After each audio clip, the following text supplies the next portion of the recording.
Okay, hey everybody, it's Leslie Rohde, and joined today. Oh, now we're on air. Okay, let me start over. Cut, take two. So, hey, this is Leslie Rohde with Marketers Braintrust, and joined today by Dan Thies, my co-founder, and Corey Burke, the third brain in this business. Michelle Chance Sang Thorne, there I did it right for the first time in my life, is actually away in some sort of emergency. So No, you got that wrong again, actually. But keep trying. Thong. I'm sure I did it. Michelle Chance Sang Thong. I swear I did that Right. right. Whichever. Yeah, Anyway. and that's what you did last week. So Yeah, well, I didn't put the R in it this one. All right, please. So the theme for this week's episode of Hanging Out with the Braintrust is email promotions for the holidays, with a specific emphasis on e-commerce people, since Q4 for most of you e-commerce guys and gals is like when you make it or break it for the year. And so we're going to be give you a couple little slides. I think I have 6 slides in a little deck. Give you a basic template that you can work with, and then we'll do a kind of a round robin discussion here and see what other goodness. And of course, let's see. We should display the sticky message, which is ask your questions here, and display that. So that should be pretty obvious. There's a chat box over on the right-hand side of the screen that. Where you can ask us questions, and we'll get to it. Okay, well, let's just jump right in here to an example of a promotion that you can do. And this is a kind of a standard template. It's not just for e-commerce people. Anybody can run this. We run it as well. And it's pretty plug compatible into any business. As soon as the screen comes up. Okay, wow, that's weird. Okay, so it's November 4th, and away we go, email campaigns for the holidays. So first you have to pick a theme for a promotion. So Dan suggested last week like the 12 days of Christmas. You could have like 12 things kind of a thing, right? 12 different little offers. Or for the rest of those people in the world, well, no, not the rest. There's actually third or fourth choices here, but Hanukkah would be another good choice, right? What about this Boxing Day thing? You can probably come up with some promotion for Boxing Day. New Year's, New Year's has both celebrations and resolutions associated with it. So again, you can come up with some sort of theme around that, some reason why you're doing a promotion. We always talk about that. For a promotion, you have to have a reason why. Doesn't have to be a good reason why. It can be, hey, I have a big tax bill and I have to make a bunch of sales. That's a sufficient reason why in many cases. So first you have to come up with a theme. Then the second thing you have to have is some connection between your offer and the holiday.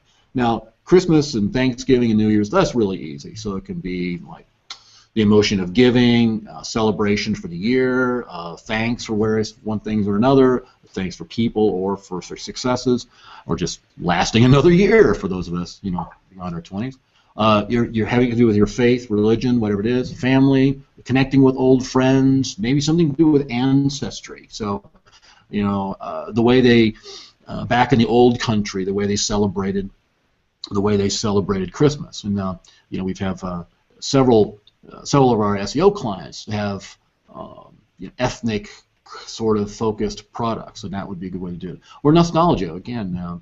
If you look at the way most of the imagery about old Saint Nick and stuff like that, it's from sleighs. Nobody uses horse-drawn sleighs anymore. That's a nostalgic image. So you have a theme, and then you have to have a connection, and this is like the emotional part that actually connects the promotion to the holiday. And then finally you have to have a sequence. Now, you don't have to have a sequence. One email is a sequence of one, but that never works as well as if you have a sequence of related emails. And that's when you get, if we want to go into the idea of story arc and telling a story in pieces across a sequence of emails, maybe we can talk about that.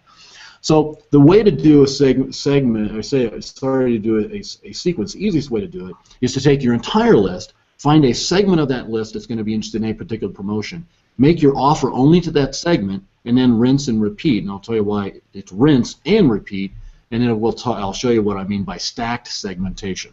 And again, there's nothing really new and awfully clever here. It's just doing it is what really separates the people who are making big bank and those who are not. So here is the basic idea of a segmented sequence. And so the long line there in the middle is what we'll call the main line. All right. So that's your entire email list, say. And on what we'll call day one, you mail everybody some sort of interest-provoking email, something that's going to allow them to raise their hand by clicking a link and segment themselves into that special interest list. Now, you'd also then mail it again on day 2 to the unopened, or if you want to be a little bit more aggressive, the non-clickers, all right? And then that's it. You go quiet about that segment, because then what happens is days 2, 3, 4, and 5, you actually have some sort of a story arc, or just repeating the promotion several times in different ways, different aspects of promotion, or whatever. But at this point, on days 2 through 5, you're only mailing people who have raised their hand on day 1 or 2 that said, yes, I'm one of those, or I'm interested in that. The rest of the time, you can either leave your list quiet, or you can just mail them a general content piece not related to the segment. We'll give you some examples here in a minute. Now, the key thing that you then have to do, as soon as you're done with your promotion, which runs 4 days there, then you have to do rinse. You have to let the list relax, and by giving them either dead time or, again, content pieces that are promotion free. There are lots of different ways to do that. If you're blogging regularly, as you should be, with content that is non-promotional and of interest to your list, you can literally do this at the end of the week as digest of the blog. And so if you look at this, this is magically arranged to fit in 7-day week. Haha, wonder why that is. Because on day 8, you start a new day, and it can a new week, a new promotion period. And this can be either Monday through Sunday, or it could be Tuesday through Monday, whatever you want to do. It's really up to you and what you find works best in your market. All right? So that's the basic segmented offer sequence. So you take the people out into that sideline, and you mail only those people your offer. And anybody who said, I'm not interested, by not clicking or not opening, you don't bother them. Just give them content. Now, what do you do with that? Well, do it more than once. As our good friend Frank Kern has said, the amount of money you make is really the multiplier of, he didn't say it quite this way, because I don't think he knows how to spell multiplier. But anyway, the multiplier of the number of offers you make to your list and the degree of relationship you have, the good relationship you have in that list. So obviously you want to build a good relationship, and you also want to make lots of offers. Well, how do you do that? How do you make lots of offers without burning your list to the ground? You do it by not mailing people if they're not interested, and that's what that sequence does. If they do not raise their hand and say, yes, I'm interested in that, they don't hear from you for 4 straight days, right? Good thing.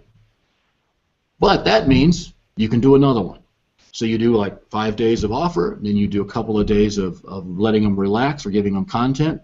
I would err on the side of giving them content, by the way, and then doing another offer over and over and over again. So if that works, then why couldn't you be mailing people with different interests at the same time? And that's do that by stacking these. So here's a simple example. We'll talk about some others. So let's say that you have, Christmas gifts, okay, and they could respond to 2 of these major well-known religions, right, Christians and Judaism. So what you do is you find a way to segment them in what days 1 and 2. And then the people who have raised their hand and said they're interested in Christmas, you have one set of offer sequences, and the ones who said they're interested in Hanukkah, you have a completely separate offer sequence. Clearly, you're not bugging the Christians with Jewish stuff, and vice versa, right?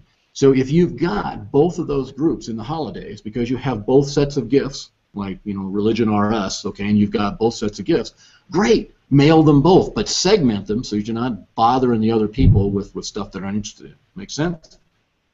Now, there's lots of other ways to stack this, okay? One is you could stack based on prior purchases. And so, if a person bought a tent, they might need a sleeping bag, just saying. But if they don't click the link that's, the 17 ways to use a sleeping bag, all right, then don't try to promote sleeping bags to them, right? See if they're interested in a couple of emails, and then leave them the hell alone. You might also want to segment out the people who have spent the most money with you.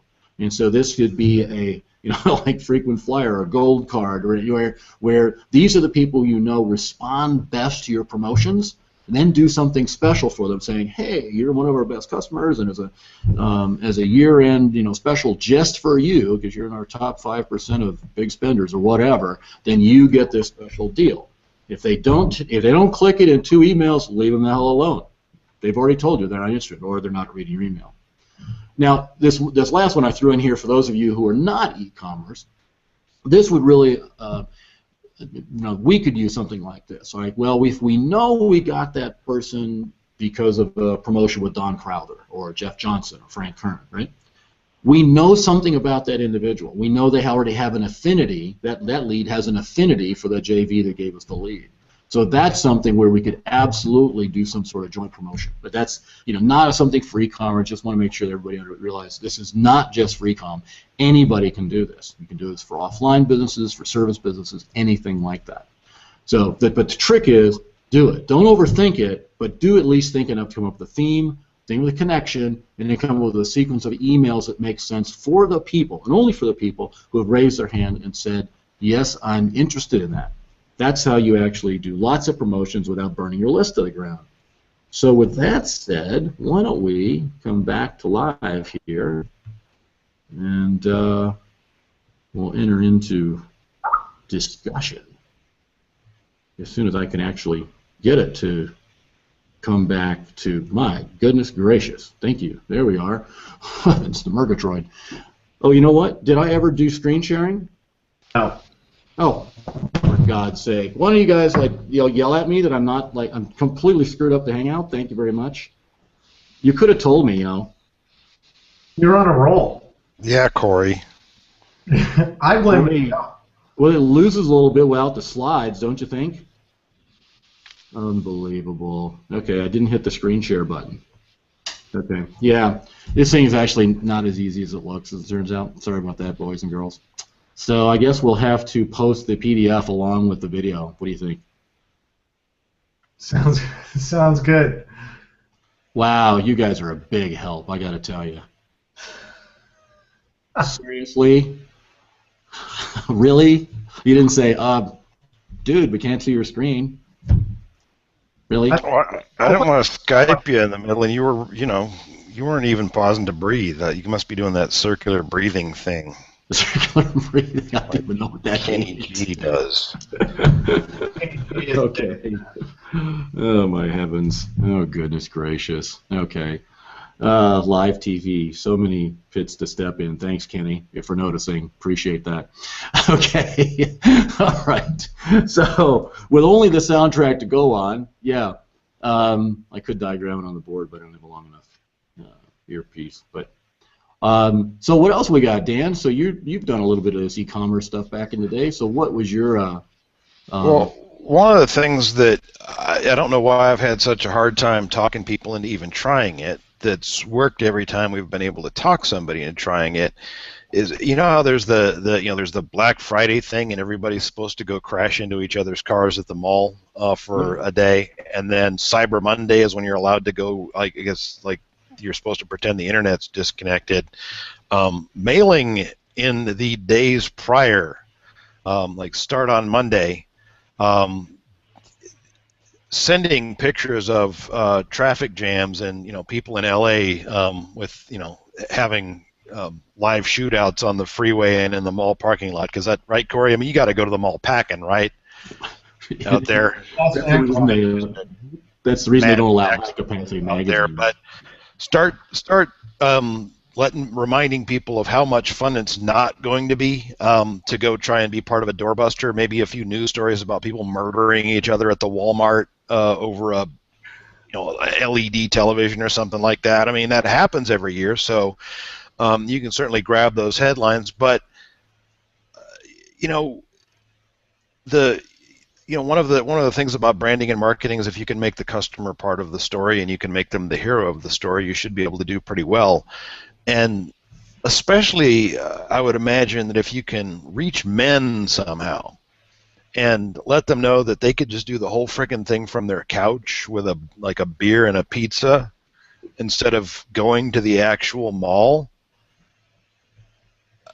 and dealing with all that mess. I mean, remind people of how disgustingly bad that's going to be and why the internet is a vastly better place to live. I mean, all of your best friends live on the internet.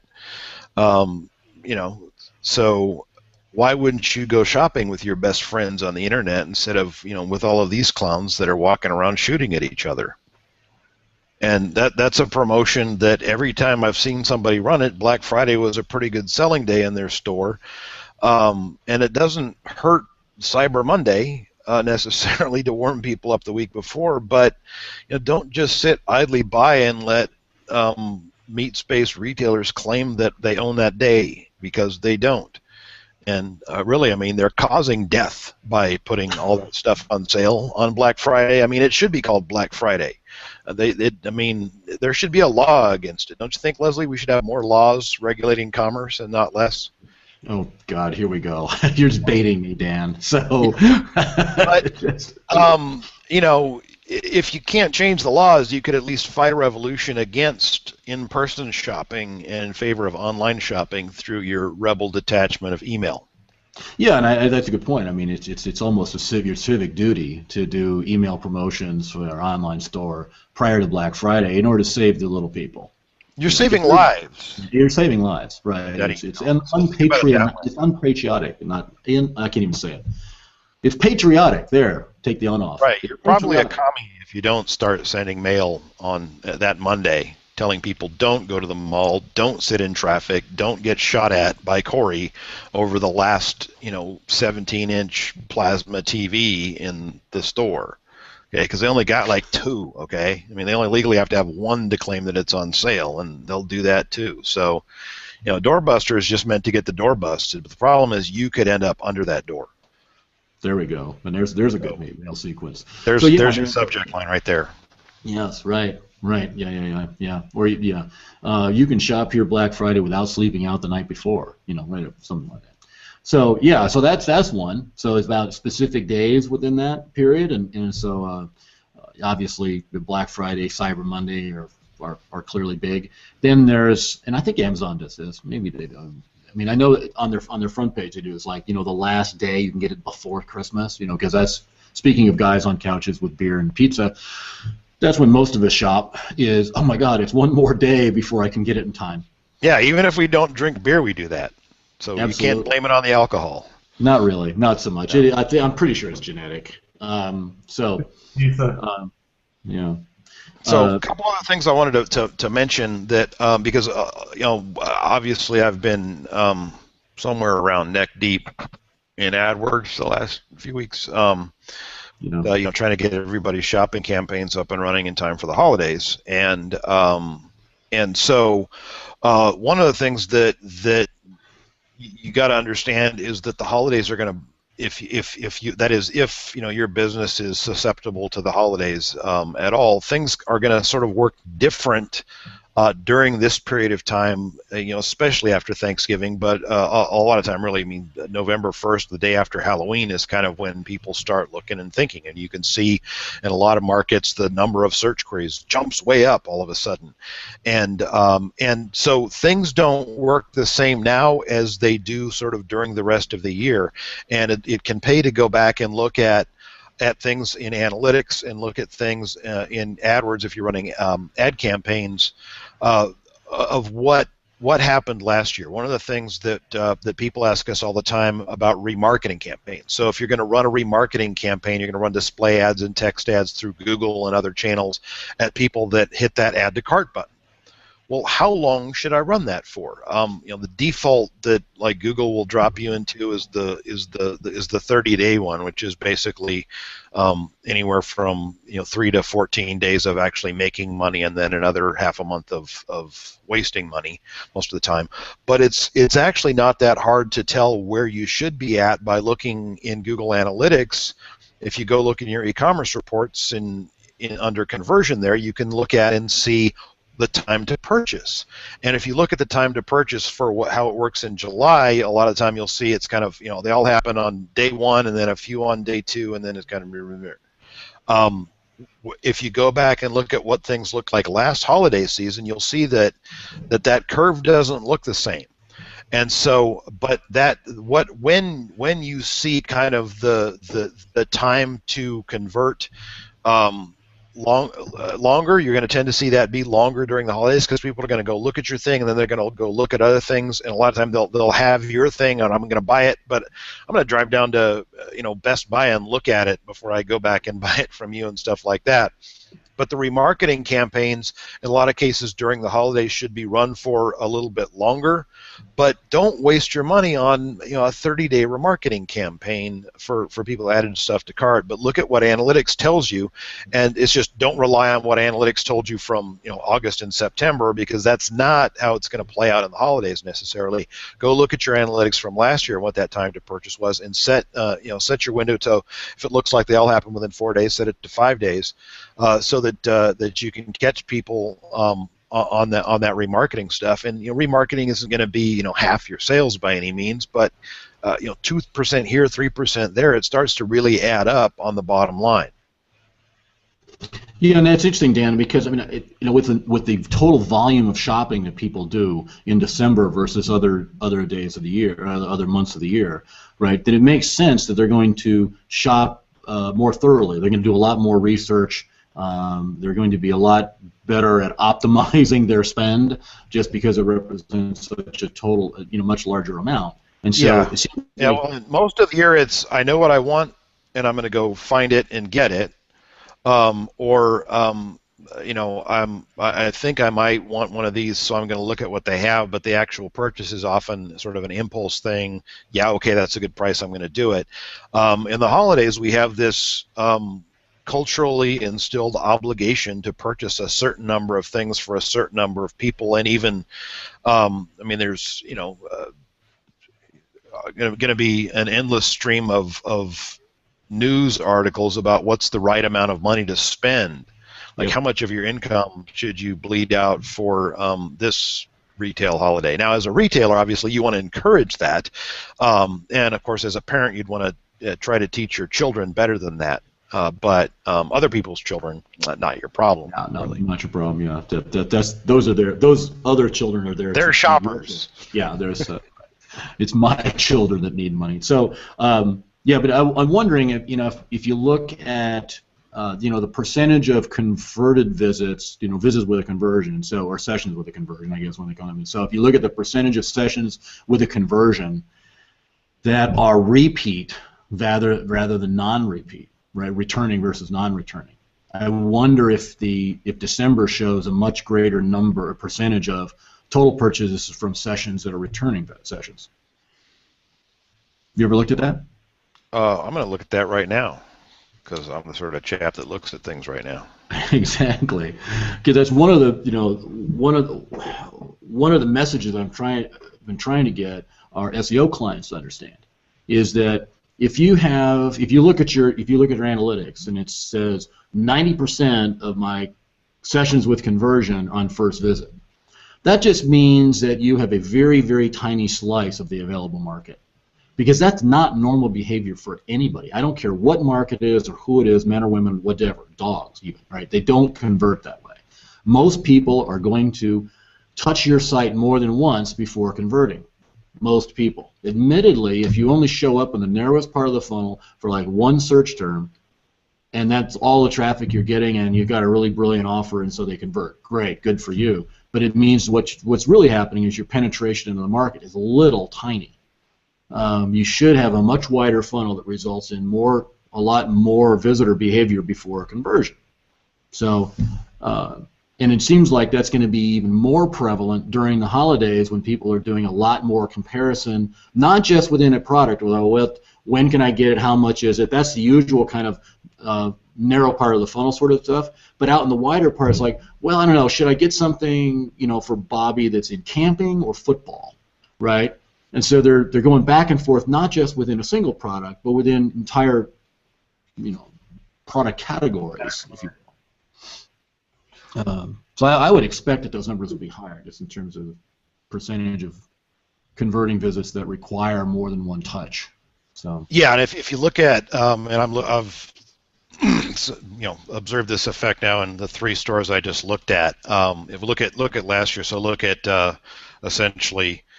Thanksgiving to December 20th, which I just arbitrarily decided that's your last chance to buy stuff on the internet day, which, by the way, when there is a last day, like, you should mail people that, but speaking of email campaigns, but the performance on new versus returning visitors before and after, the number and of returning visitors is actually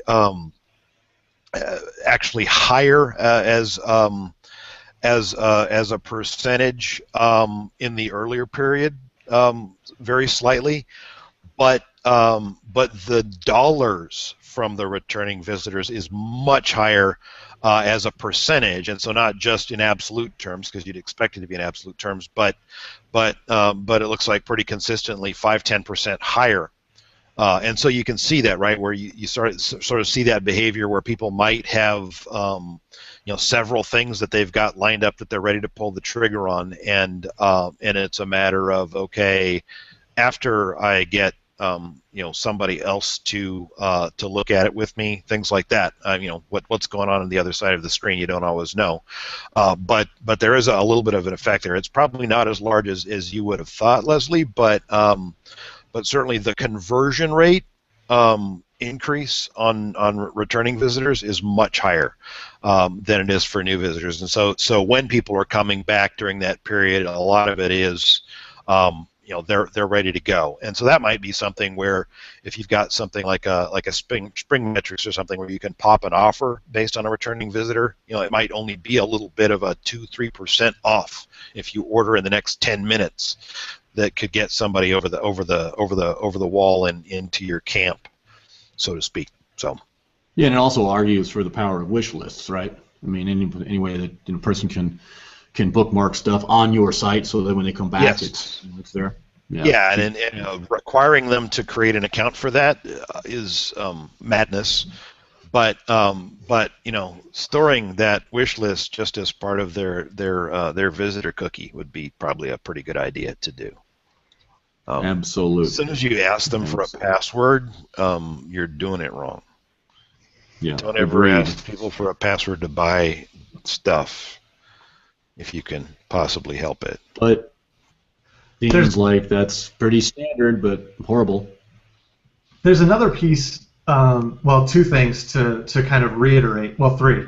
One that Dan talked about last week, which was capitalizing on your email list and doubling up when you email and you do like a remarketing ad or a straight marketing ad on Facebook, because you have the ability to build that audience out of your list will get you better results more often than not. Another piece that I think people tend to forget kind of goes back to what Leslie said, where people keep coming back, and as well as the super narrow part of the funnel, is your message actually good? If you send out a first message and it gets 0 interaction, don't keep sending out the same message because it wasn't good to begin with. You really want to keep sending out good information, and I think people fail to realize, and I liken it to fishing. If you're using bad bait, you're not going to catch fish. It doesn't mean that they're not biting. It just means that you have bad bait. So you want to look at those types of aspects as well. And the last piece that I would cover would be do an avatar exercise for this person, and remember they're not buying necessarily for themselves. They're buying for somebody else. So you have to hit that story in their mind that not you're going to love this, but your friends are going to be jealous that you stayed at home on the couch eating pizza while you were finishing your Christmas shopping, or your wife. And you're getting all the credit for all the good gifts, and they went out and sweated and got shot at and stuff. And like, people still complaining about what they got. Yeah. There with the Black Friday, Cyber Monday stuff, particularly with the Black Friday stuff, I find it interesting because I never partake in that. How many of my friends, it's a badge of honor. They're like, oh, I waited in line and I got this, and it's like, really? Okay, well, what if you could have got that on the internet without having to leave and you still went surfing that day, or whatever the case may be? You could go surfing with beer and a pizza. A beer and a pizza. Get a longboard. I guess you could. Saltwater pizza. Okay, good. That's an excellent idea. Sure. But yeah, I think the conversation changes during the holidays a little bit more in terms of what people are thinking about. I personally just buy for myself. That's my Christmas to myself. But Probably a reason why I'm still single. So you definitely want to adjust that during the holidays as well. That your marketing message is going to have to be slightly different, most likely.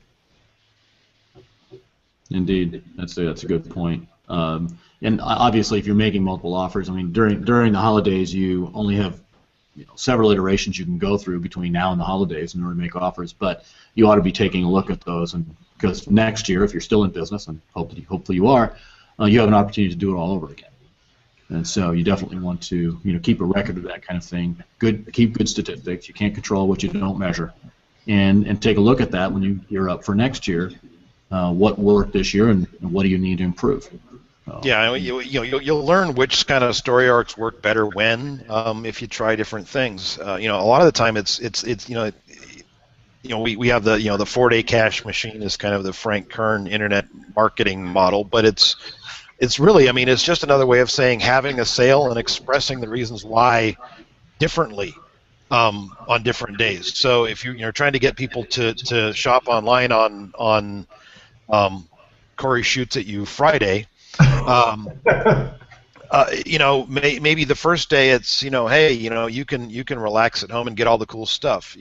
Maybe the second day it's avoid the traffic jams. Maybe it's the third day it's do you really want to take your children out and have them see all these grown-ups behaving badly, because then they'll turn into bad people because they'll think it's okay to flip people the bird in the parking lot or steal their parking space or knock over grandma to grab a television. You don't want that to happen to grandma, and you don't want your kids to beat up grandmas. Be a responsible parent. Keep your kids at home. Feed them candy and shop online. I don't know how you follow that up with day 4, but anyway, I think you get. Well, day 4 is Thanksgiving, so really, they're not opening their mail that day. I claim. Yeah, the stats do not bear that out, by the way. No, yeah, it's actually Frank's the one that made me mail on Christmas, and what the hell? Don't you people have families or anything? Oh, actually, well. You didn't tell the full story. You were forced to mail on Thanksgiving because Frank said that you didn't love Jesus and hated kitties if you didn't. Yes, something about I was against freedom and but yeah, also it was somebody else told me I wasn't going to get paid if I didn't mail, and it got ugly. It got ugly. It was the most opens I've ever gotten on a mailing was on Christmas, and it was I don't know why. Really, people should have something better to do on Thanksgiving. But by the way, on Thanksgiving, if the turkey's no good, if the party's no fun, if you got stuck at the kids' table, whip out your laptop or your phone and you can shop on Thanksgiving. You can do it the day before. You don't have to wait till Black Friday. You can do it on Gray Thursday. We should start calling that Gray Thursday. What do you think? It sounds kind of, I don't know. Gray. Hey, Gray. And because we outsource our customer support to India, they will be online here to help you. Right. Oh, God, here we go. Nice. Turn that into a benefit. That's good. Fix it or feature it there, Corey. Yeah. All right. So what else we got? We also touched briefly last week on in terms of updating your. This kind of doesn't really exactly relate to email campaigns per se in terms of sequence, but it does in terms of the market the message match. So if you're going to mail some promotion, if somebody actually had showed the slides, you know what I was talking about. But okay, and so once you come up with a theme and the connection, from the holiday to whatever your offer is, right? You want to make sure that whatever landing page you're using, or the whole website, if it's going your homepage or whatever, you want to make sure that thematically it matches what offer you're mailing, And so if you're going to mail something about Christmas, for crying out loud, actually have something Christmassy on the site, like change the header, put some dress it up a little bit. If you just look at Twitter, everybody puts little Santa hats and candy canes and stuff on their avatars. At least do that. Put a little Santa hat on yourself on your site. Yeah, and that's assuming you don't need to. If you need to segment in such a way that you can't do that, then maybe use individual landing pages, right? So at least it's good. There's good market to message match. When the people click through the email to the website, you're continuing the conversation you already started in whatever the storyline was in the email.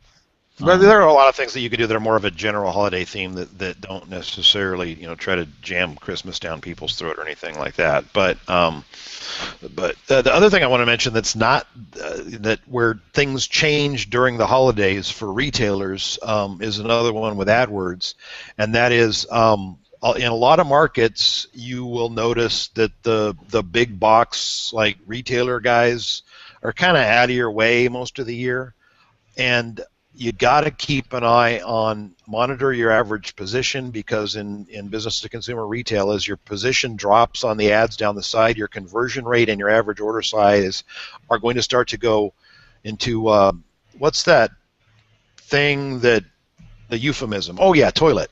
It's going to go in the toilet. And so keep an eye on that stuff and monitor that stuff. And that's something that you really, I mean, from after Halloween, you want to be watching every day, because one by one, depending on the market you're in, they'll jump in with these giant, crazy, we don't care what it costs bids.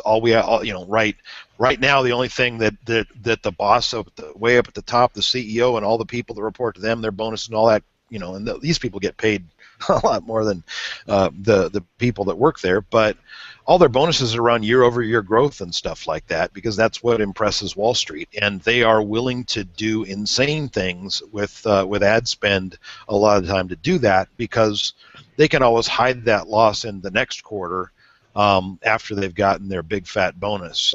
And should that be illegal? Should they be maybe dragged off and put up against a wall somewhere after the revolution comes? Maybe, but that's not going to happen this season.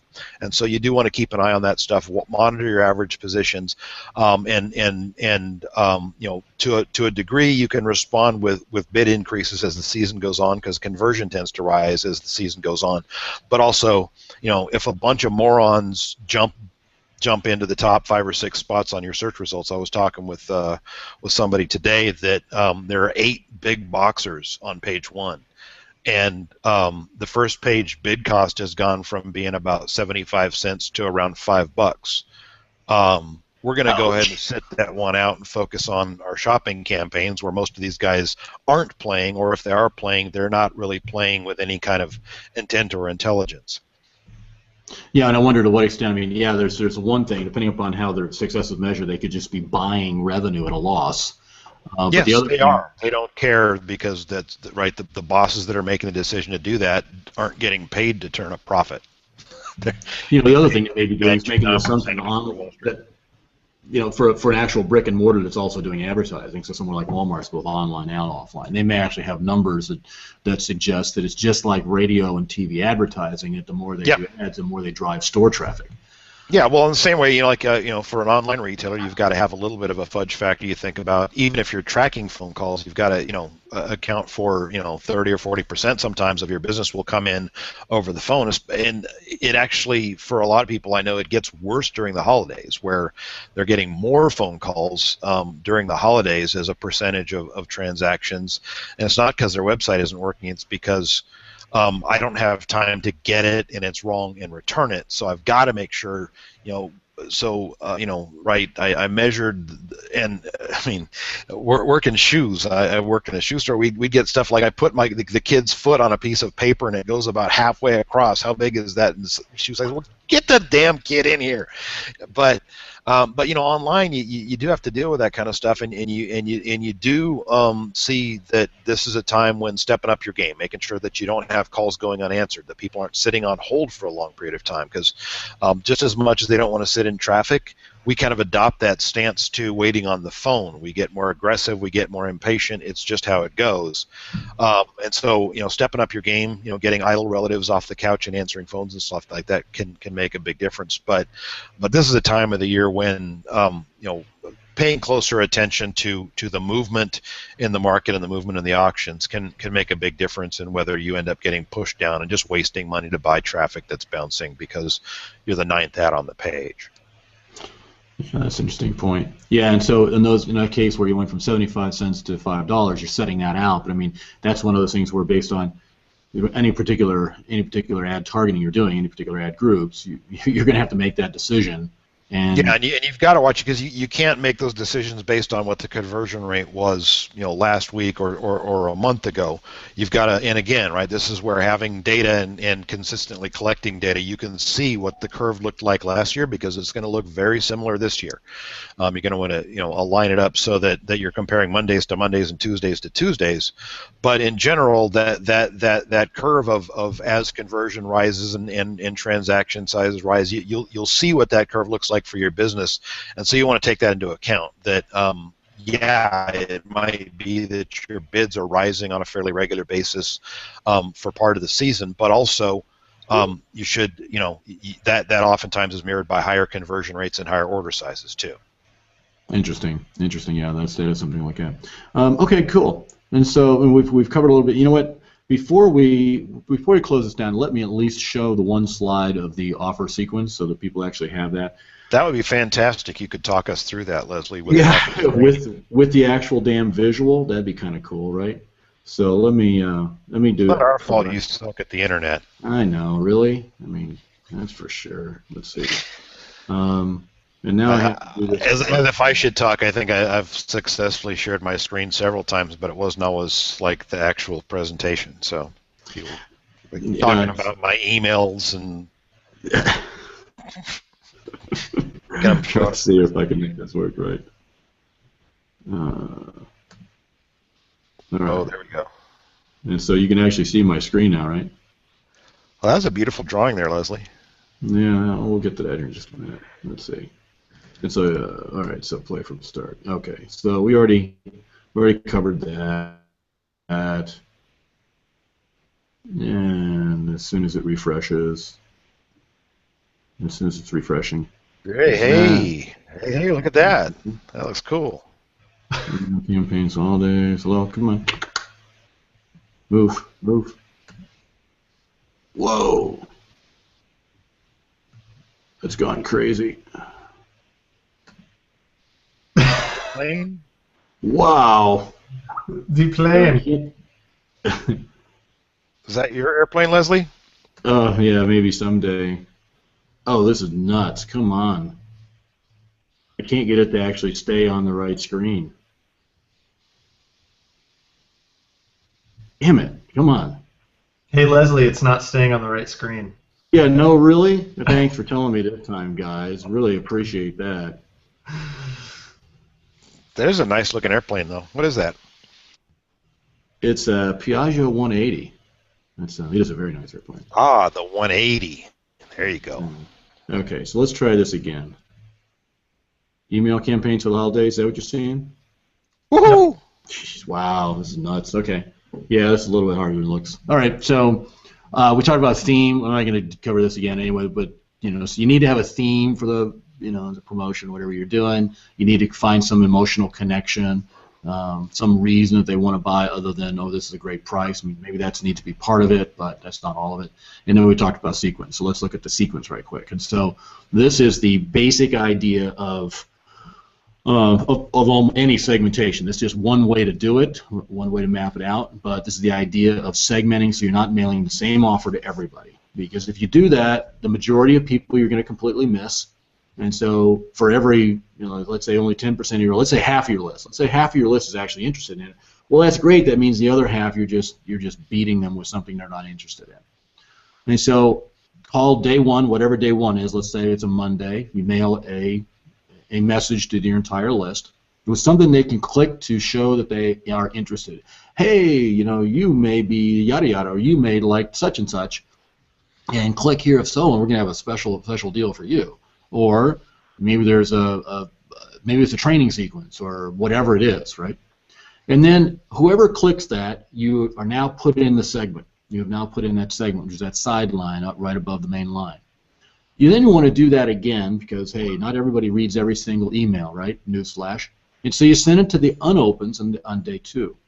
And that's it. Now, on the main line, everybody in the main sequence, that's all. Now, you can mail them just non-promotional offers if you want to, or you could just let them go quiet. That's okay, too. That kind of depends on how much you have to offer, that kind of thing. But the point is, over on the segment on days 2, 3, 4, and 5, you have some sort of story arc where you can actually make an offer to them. You can make the offer every day. It would be kind of like a 4-day cash machine, or you can make it more like a JV launch, where you actually have a some content pieces that build toward an offer on, let's say, on page 4 and 5. And that's about the exact structure of the offer. And there's lots of different ways to construct offers. The key here we're trying to get to is to just segment your list so you can do multiple offers without burning your list to the ground. So once you're done with that offer sideline, that's that sequence, then you come back and you do what I'll call rinse here, which is to give them either a rest by not mailing them all, or I think probably better is to mail them something of value that's non-promotional. And so this could be a digest from your blog, it could be some news article or story or something other interest, whatever. It should not even be as like a free gift with something or a coupon off, because that's a promotion. Very nice promotion maybe, but that should be on the sideline, not the main line. And then day 8, you can start all over again. So that's the rinse and repeat cycle, right? And so this means that you can go multiple offers in a row, and the only people who are getting the offer are the ones that raised their hand and said, yes, I'd like you to offer me something. Everybody else is either getting no content or is only getting the content you're sending out in the rinse phase, right? They're getting some interest email for a couple days, and they're not clicking on it, and then you go dark, and you give them some content emails, and then repeat. You can also stack those, and this is a pretty frankly kind of a lame example, but anyway, this if they showed an interest in bodybuilding versus weight loss, for example, both two sides of fitness, that could be a way to segment the list. So on the one hand, let's say instead of Christmas and Hanukkah, we're just running a fitness store, and we say, hey, are you interested in what's of more interest to you? It's a survey. It's a stealth. It's a survey in disguise, right? So are you interested in losing weight or gaining muscle mass? And which is more important to you? And they say gaining muscle mass, they go into one leg of the offer sequence, and if they say losing weight, they go into a different offer sequence. And something like that, you could stack. You could actually stack the stacks, but you could get lost in that. So don't go completely nuts here. But do at least run some offers, because if you compare this diagram, let's say, with running only one offer to your list constantly, you can see the problem. Because this gives you twice the number of promotions in the same amount of time and does not burn the people who are not interested, right? Well, let's people tell you what they want you to offer them. I mean, you can do this kind of segmentation anytime, right? I mean, you could do this kind of segmentation now. Say, hey, we're getting ready to have a big sale for the holidays, and let us know which one you think we should do. Vote. And people will click to vote and click to segment themselves if you do that. Absolutely wow, right. Really weird seeing myself repeated infinitely on your screen, Leslie. Did I stop screen sharing, or am I still screen sharing? Because it's this point. No, we're looking at you right now. Oh, good. All right. So. Okay, good. Wow. Yeah. Yeah, screen sharing is not as smooth and error-free as I'd like it to be. We need to work on that. So even when I actually got it shared. Yeah, right. It's still a little bit funky here with the Google Hangout thing, isn't it? Yeah, there's still a little bit of learning curve, but we're working on it. I mean, hell, I've had this many problems with GoToWebinar too, right? So whatever. I have this many problems in the first 30 seconds every time I use GoToWebinar. But I'm told that it works great for everybody else. I think they're just lying to make me feel bad, though. It's like you're in a claiming that their computers never crash. I mean, mine crashed like last year. Yeah, mine did too. At least once, maybe once. So, there you go. No, maybe twice. Yeah, totally. Yeah. They crash. It's nice. I mean, I've probably had a Macintosh crash like, I don't know, probably 6 times in my entire life. So, they're not crash-proof. You're only talking about maybe 10 years, so I mean, that's still alarmingly. I mean, you certainly wouldn't want NORAD to be running on that. No, because that's only like, I don't know, I have to do the math. It's probably like 6 or 7 9s. Yeah, right. Nuclear wars every week if they were running on Mac. So it must be it. Fortunately, they're still running on paper tape. But anyway. So have we run out of steam yet? I don't think we've run out of steam. But anyway, but do we have any closing? We're 10 minutes before the hour. And so now that I have finally actually delivered the slides, Wow. But I mean, I think the key points are, one, actually run some email promotions. Maybe dress up your site a little bit. Make sure that whatever landing page you're using is, on message with the email promotions. Take a very careful look at your AdWords campaigns and watch those bids carefully, according to what Dan is saying. Remarketing seems like a total win. What other, big profit-making advice do we have for people? I think if you're not playing in shopping campaigns, you don't even know how much you're missing out on. And compared to, especially, I mean, earlier this spring we had all kinds of SEOs freaking out because their organic traffic for clients had dropped by like 80%. And what they found out was that Google had started showing shopping boxes on their favorite search results. So look at what are those if the high volume kind of short tail keywords are starting to show shopping boxes in your market. That means that a lot of the stuff that's longer tail and stuff like that is going to be showing in shopping boxes, and you really want to be in there. I mean, now is a good time to get in and do it.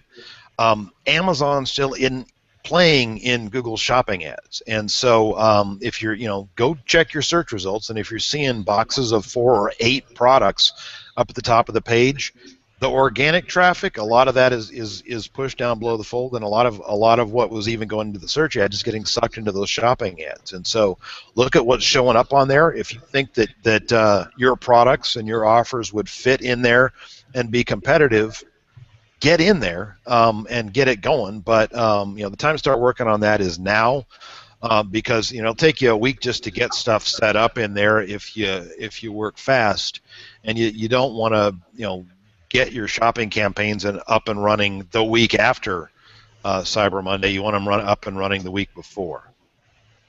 Awesome. Good deal. Okay, so I think that's probably a wrap for today. Corey, do you have anything to add before we go? One last thing would be to run Howie's matrix, his ad matrix checklist thing, where you write down everything that your competitors are doing. If you're not using it for this year, at least get started for next holiday, just to get an idea of how people are positioning themselves, so that you can use this time to position yourself differently than everybody else for next season. Interesting. Good point. Yeah. Or now. Or now is best. Yeah. Because it's only November 4th. Yeah. Indeed. True. Okay. So let's see. What do we want to talk about next week? We don't have to decide this moment, but in case anybody has a great idea, we could, decide. Anyone? Bueller? Brian? I don't know. Should we open that up to the public? Yeah. So for those of you within the sound of my voice, if you want to tell us what you want us to talk about, you could tell us in the comments on YouTube. Facebooks. What's that, Dan? I think we should talk about the Facebooks next week. Okay, well, you're leading that discussion because I don't do that social stuff. Yeah, well, or Michelle is, because she's selling tons of stuff on Facebook right now with a bunch of different people, and so she can kind of explain what they're doing and the craziness of still the engagement campaigns are still working great. The coolest thing about the engagement campaigns on Facebook is everybody now is telling you, don't run this kind of campaign because buying likes is stupid, and that's true. But if you run the right kind of ads, you're not actually buying likes. You're just getting in front of the most active Facebook users that click and share the most. And so you end up with, that's where we're starting to see that 4 and 5x organic amplification on Facebook campaigns, where you pay for $1 worth of traffic and you get $5 or $6 worth. So anyway, I think that's what we should do, and then we could make Michelle do some work, because she's not doing enough work today. So. Yeah, okay, that's a good idea. So, all right, good. Yeah, all right, then it's going to she's not here, so we can make it all her problem. We can make it her problem, yeah. Kick this one to Michelle. So, okay, that's a great idea. So next week, Hangout, at the same time, same bat channel, we'll dive into Facebook and kind of the cool stuff that Michelle's helping our clients. Yeah, and that's one that, as people are getting closer and closer and closer, it's, something that you can actually get up and running fast, and doesn't require quite as much testing time to discover, to discover the data and figure out what kind of offers are working. I mean, you can test a bunch of stuff on Facebook fast without spending a bunch of money. And with AdWords, it's really, I mean, you can't make people search more, so you can't really crank up the volume in terms of how many people you're going to be in front of. On Facebook, you can. So, anyway, we'll talk about that next week. All right, excellent. All right, very good, gentlemen. That's a wrap, and thanks for everybody for tuning in. This is Les Arodi for the Marcus Braintrust, and for Corey and Dan, my partners in this little, silly thing we do. We'll see you next week with another Hangout on Air. Take care.